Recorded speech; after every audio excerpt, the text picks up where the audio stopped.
Hello বন্ধুরা, শ্রাবণ মাসের তৃতীয় সোমবার আমরা গেছিলাম ভোলানাথের উদ্দেশ্যে পদযাত্রায়। আর আমরা এই 4 জনই গেছিলাম, এই যে একজন, এই যে 2 জন, এই যে 3 জন, আর একজন হইছি আমি আর কি। তারপর আমরা 3 জনে শালু কাপড়টা মাথাত বাঁধছি, একজনও বাঁধছিল না। তো আমি কইছি তুমি যদি না বাঁধো তোমার বউ তোমার লাগে শিবের মাথা জল ঢালতো না, ফোলাটা বালা আছে বাইন্দা লাইছে। এরপর আমরা আয়া ফেলাম রাস্তা, যেখানে সকলে লোক মিল্লা গাড়ি দিয়ে যাবো না, মানে গাড়ি দিয়ে গিয়া জল বুড়ে হাইটাম।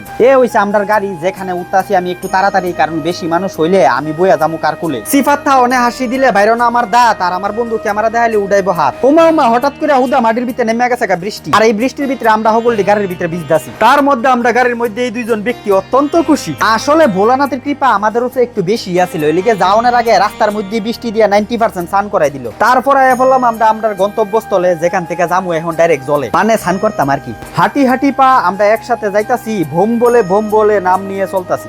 আমরা এখন আয়া পড়ছি, আমরা গাড়িতে নাইমে এখন আমরা পদযাত্রা করে যাইতাছি।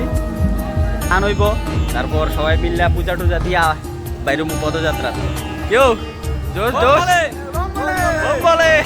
তারপর আমরা আয়া পড়লাম আমরা গন্তব্যস্থলে। আজকে ভোলানাথের উদ্দেশ্যে পদযাত্রা করব আমরা সব ভক্তরা মিলে। তারপর মন্দিরে প্রবেশ করে চলে গেলাম সুজা জলের দিকে। এখন ডুব দিয়ে স্নান করে ভোলানাথের উদ্দেশ্যে জল নিবে সবাই একে একে। তারপর আমরা পূজা শেষ করে ভোলানাথের উদ্দেশ্যে জল নিয়ে পদযাত্রা শুরু করলাম। এখন রওনা দিলাম, আমরা স্নান টান সব শেষ, এখন পদযাত্রা শুরু করলাম।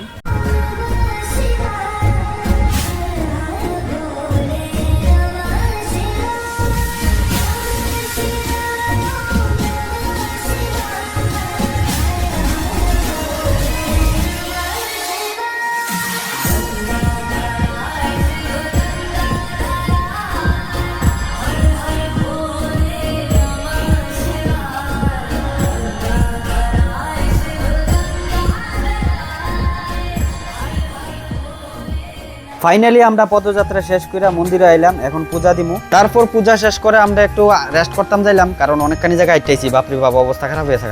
এর আগে আমি কই না মুখটা আগে ধুইয়া লই, মুখ টুকটা ধুইয়া ফ্রেশ ট্রেশ হইয়া এরপরে যাম। এরপরে মন্দিরের পক্ষ থেকে দেওয়া হইলো জুস, আর জুস ফ্যাট বিড়া খাইছি। তারপর আমরা জুস মুস খাই একটু রেস্ট করতাম বললাম। আর রেস্ট তো ভাই করতে, অবস্থা তো ভাই পুরো টাইট হয়ে দিছে, অবস্থা খারাপ। রেস্ট করে এবার বাইরে এলাম। আমি কই না এবার চলো বাড়ির দিকে যাওয়া যাক, শ্রাবণ মাসে লাস্ট আরেকটা সোমবার আছে। সবাই রেডি কমু, ভোলানাথের উদ্দেশ্যে পদযাত্রা কইরা ভোলানাথকে খুশি করার চেষ্টা করি। আর ভোলানাথের ভক্তরা অবশ্যই ভিডিওটা শেয়ার করো।